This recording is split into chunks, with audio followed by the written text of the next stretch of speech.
So, in another indication of how the economy is going, this is a story from CNBC.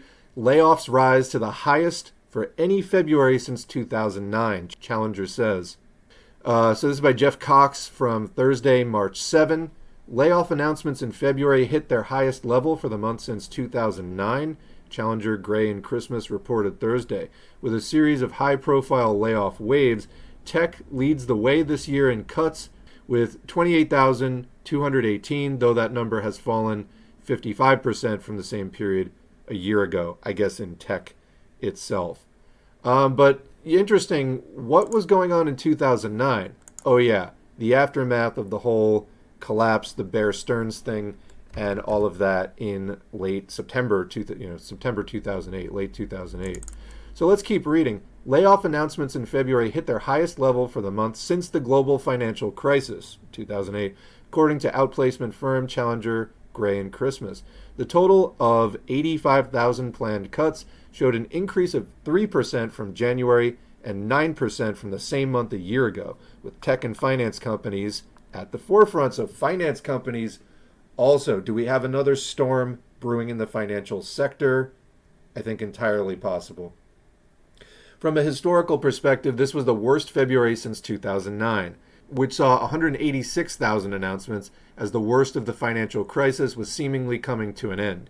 Financial markets bottomed the following month, paving the way for the longest economic expansion on record, lasting until the COVID pandemic in March 2020. Of course, all the quantitative easing definitely helped. For the year, companies have listed 167,000 cuts, a decrease of 7.6% from a year ago. So that's within the tech sector specifically. Quote, as we navigate the start of 2024, we're witnessing a persistent wave of layoffs, said Andrew Challenger, the firm's labor and workplace expert. Quote, businesses are aggressively slashing costs and embracing technological innovations, actions that are significantly reshaping staffing needs. Unquote. With a series of high-profile layoff waves, tech leads the way this year in cuts with 28,000, although that number has fallen 55% from the same period a year ago. Well, and I think partly some of these companies are staying afloat on the AI hype, which is helping to fund them, so they don't have to do as many layoffs. Which again, this time last year, like Open AI hadn't done the GPT-4 yet. Like that was just coming out in April. So yeah, layoff announcements at financial firms have risen 56% compared with the first 2 months of 2023. So the same decrease that was seen in tech, there was an increase of the exact same size, or percentage-wise at least, in the financial sector. Other industries planning significant cuts include industrial goods manufacturing, energy. Wow. So industrial goods manufacturing is up. This is just, yeah, am I reading this correctly? So the other one was up 56%, layoffs at financial firms. Industrial goods manufacturing up 1,754% from a year ago. Now it is percentages, might have been a very small, they didn't include the absolute number. It might have been a very small absolute number. That's still like, even if it was 3, 3 times that number is still a really big number. Energy, which is up 1,059%, and education, which is terrible, up 944%.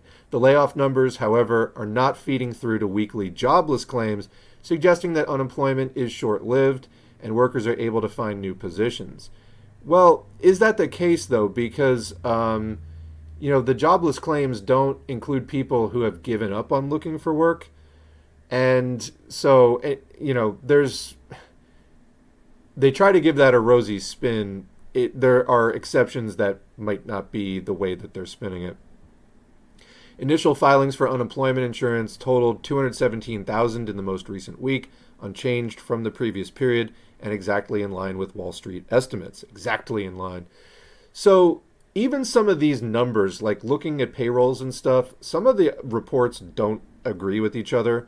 So it's possible that these numbers are fake news.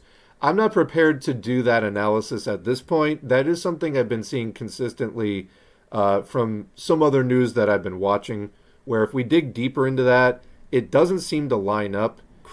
Use of credit is going up, delinquency is going up. People are being squeezed a lot harder.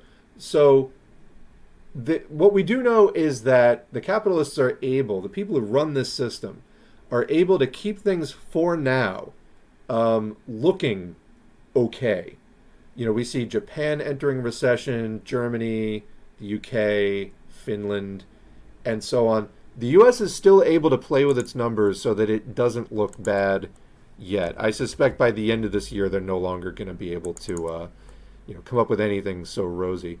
Challenger's experts say that companies most often cite restructuring plans as the main reason for the reductions in workforce. Artificial intelligence has been cited for just 383 cuts, although, quote, technological updates in general have been at the root of more than 15,000 reductions, or nearly as much as all the years combined since 2007. Quote, in truth, companies are also implementing robotics and automation in addition to AI. It's worth noting that last year alone, AI was directly cited in 4,247 job reductions, suggesting a growing impact on companies' workforces, Challenger reported.